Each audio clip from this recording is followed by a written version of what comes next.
It feels like gravel racing is having a bit of a moment right now, and arguably the biggest event in the gravel calendar is Unbound. Formerly DK200, it's a huge gravel race in Kansas and it attracts some of the biggest names in the sport. A lot of the attention's focused on the 200-mile event, but for really hardcore riders who enjoy suffering, there's also Unbound XL, which is 350 miles of gravel racing. Gravel is an incredibly fast evolving discipline, and that means that it attracts a more interesting diversity of bike tech than some other types of riding. We've rounded up 5 of the most exciting bikes at this year's event. Here they are.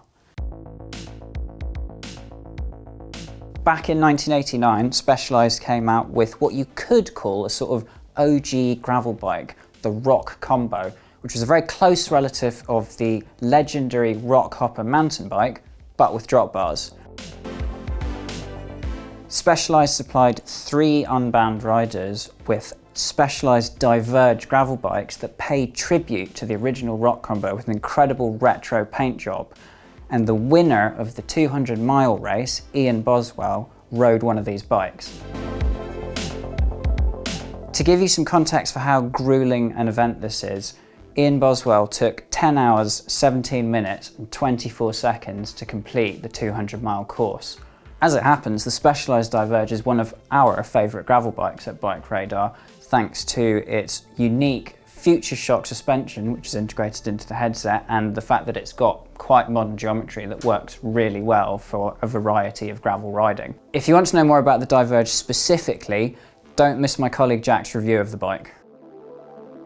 Ian's Unbound build is based on a SRAM ETAP Axis drivetrain in what's called a mullet configuration that mixes both road and mountain bike parts. It's got a 46 tooth 1x road crank, but then the derailleur is XX1 to go with the massively wide 10 to 50 tooth Eagle cassette.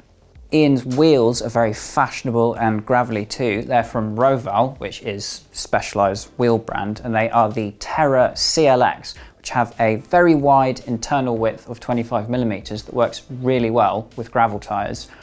He's using 42mm Specialized Pathfinder Pros, which are sort of fast rolling semi-slick, that's really well suited to kind of dirty but not too wet gravel conditions that you typically get in US gravel racing. Aside from an incredible paint job, and I do love it, the most interesting thing about Ian Boswell's build is the cockpit. So first of all, he's got quite a long stem for a gravel bike. It's 130mm, and Specialized normally specs a 110 on this size bike. It's a 58, so it's like an XL. However, it's the bar that's really unusual. It's the Coefficient RR, which is road race, and it's got a really unique combination of features. So it's got really swept tops with an aero profile, and then there's a kind of negative rise on the whole bar, which means you can get lower than would otherwise be possible with that bike's geometry. And the bar sort of splits into a front computer mount and a rear stem clamp area, and that front mount can be used as a kind of makeshift aero bar for when you're in a really aggressive tucked position. At 400mm wide, this bar is very much in the realm of kind of road rather than the gnarly end of gravel. Some gravel riders opt for very wide, very flared bars, but for a race like this where there's lots of time out in the wind, aerodynamic gains really matter, so that wouldn't really have made sense. Another slightly left field choice are Boswell's pedals, which are the Look X-Track Race Carbon Tie. These are fully SPD compatible pedals, so you can even use Shimano cleats with them if you want, but they're not made by Shimano. Might be to do with sponsor conflict, or it might just be personal preference. But anyway, it's nice to see something different, isn't it? Rather than going on a normal honeymoon, Lauren di Crescenzo chose just a few days after getting married to race Unbound 200, and she won the women's category with a time of 12 hours, 6 minutes and 49 seconds. Lauren rides for Team Cinchili, and her choice of bike was a Colnago G3X gravel bike, and it's kind of a more ultra distance oriented setup with a full set of clip-on zip aero bars for those long periods spent battling the wind. The G3X strongly resembles Colnago's V3 RS road bike, but it's got slightly more gravel-friendly geometry and much larger clearances, as you'd expect. Lauren's bike was built up with a SRAM Force E-TAP Axis 2x drivetrain with quite road gearing, 48-35 cranks and a 10-33 cassette. As an aside, there doesn't seem to be a right answer in the whole 1x versus 2x debate when it comes to gravel riding. Road racers, as we know, have been very, very reluctant to adopt 1x, but in gravel there's still more of a case to be made, and given that we've got people right at the top of the leaderboards with both types of drivetrain, it's fair to say there's no really definitive answer here. Lauren's bike is fitted with Knight TLA 50mm deep carbon tubeless wheels. These are quite a roady choice actually. They're not that wide. They've got an internal width of 19.5mm, which is not super ideal for gravel tyres, but as evidenced by her performance on the day, they certainly weren't holding her back. She was running Maxxis Rambler 40mm tyres. That's another really popular choice for this kind of racing, which has a reasonably fast rolling tread that offers a bit of extra bite in dirt. There aren't any super niche components on this build, but a couple of nice little details to pick up on are that there are hair ties helping with bottle retention, and Lauren was running Silka super secret wax chain lube to minimise friction in her drivetrain.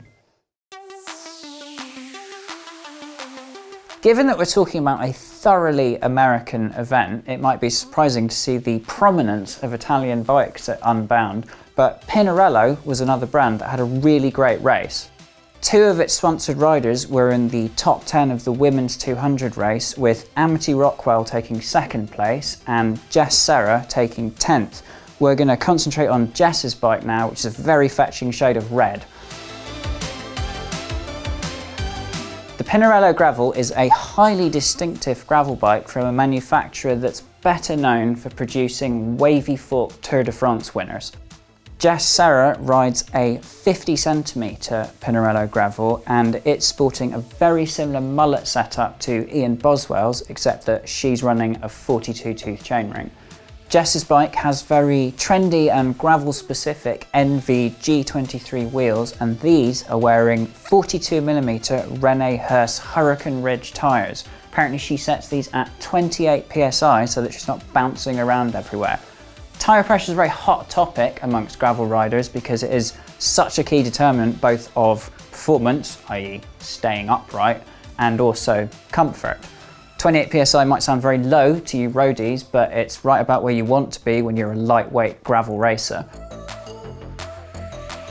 Despite the race format, Jess apparently says hell no to aero bars and instead opts for essentially a standard road cockpit. It's another NV one, and it's only 400mm wide, which is really not that wide at all. The one custom tweak that she's got there is togs, which are like little rests for your thumbs to add a bit of support over long distances. Jess also says that she doesn't want to deal with front shifting, hence the choice of 1x, and her choice of pedals is another very popular one. She's gone for Shimano XTR SPDs. Incidentally, if you'd like to know more about the Pinarello Gravel, don't miss the review that I made a couple of years ago. Colin Strickland won Unbound 2019 and came into this year's race as one of the favourites. He rocked up with two bikes, the Allied Able and the Allied Echo, and on the eve of the race opted to ride the Echo, which is a very, very new model that has some quite cool features. Kind of sits at the sort of road end of the spectrum, and interestingly it has flip chips at both dropouts that let you tweak the geometry depending on whether you want a more road-oriented or gravel-oriented build. As gravel racing becomes more competitive and more dominated by pros, considerations like aerodynamics become that much more important. The Allied Echo doesn't have the most aggressively aero-styled frame, but it does have a very, very clean design. While it has a standard headset, it uses a really clever split stem design to completely disguise the cables, giving a lovely clean front end and presumably saving a little bit of drag. If you look at photos from the day of the race itself, you'll notice that Colin has a rather unusual custom frame bag fitted inside his frame. He actually crafted this essentially the night before the race, and it's not just for show, it's primarily to hold a water bladder to help fuel him for the duration of that 200-mile race. It's very noticeable that a great many riders were wearing hydration packs on their backs for riding, but Colin obviously didn't want to do that, so instead he put it on the bike. If you want to know a little more detail about how Colin made that frame bag, make sure you follow him on Instagram. There's a full explanation there.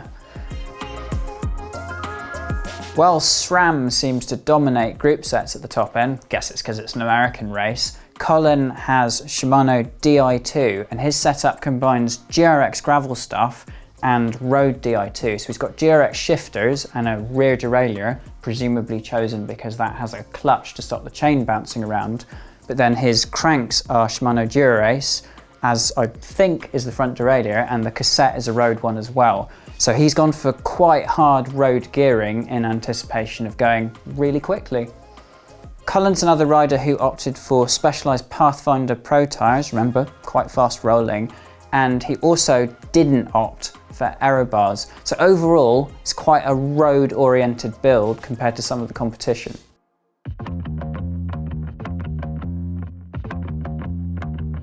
Now, racing 200 miles on gravel is, I think we can all agree, very impressive, but Unbound XL takes things up another level.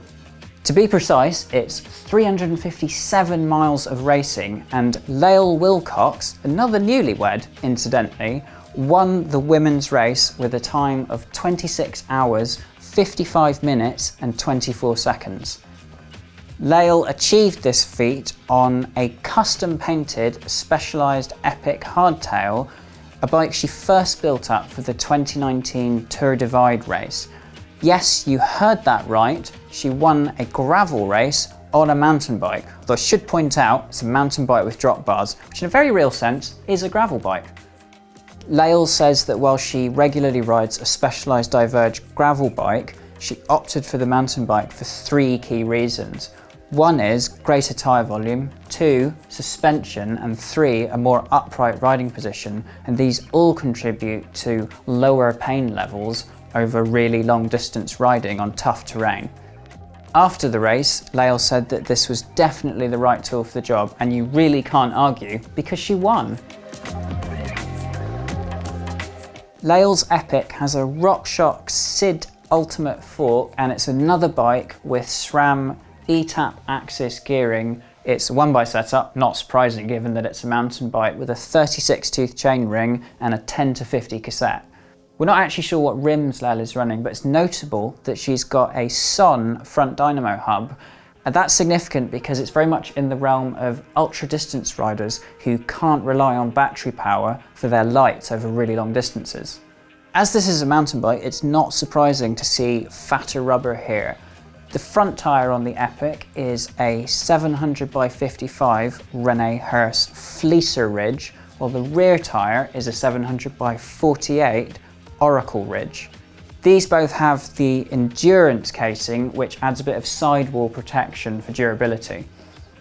Apparently, Lael actually had a hand in helping develop these tyres, and they feature so-called noise-cancelling technology, where staggered tread blocks apparently create overlapping noise frequencies that help cancel each other out. Sounds incredible. I hope it's true. Lael's achievement in this race is obviously incredibly impressive, and I think it's really interesting to see somebody doing it on a mountain bike. There's this endless debate about where we draw the lines between mountain bikes, gravel bikes and road bikes. This is very clearly a mountain bike, apart from the choice of handlebars, and obviously it was the right choice for her. But would you choose a bike like that? One of the great joys of gravel as a bike tech nerd is seeing the different approaches that people take to events like these. It's not a mature riding category, so there aren't really set rules and conventions about what's appropriate for different types of events. So, how would you spec your bike for 200 miles or more of gravel? Please do let us know in the comments. Don't forget to like and subscribe, and as ever, hit the little bell icon so you get notified every time we upload a brilliant video like this.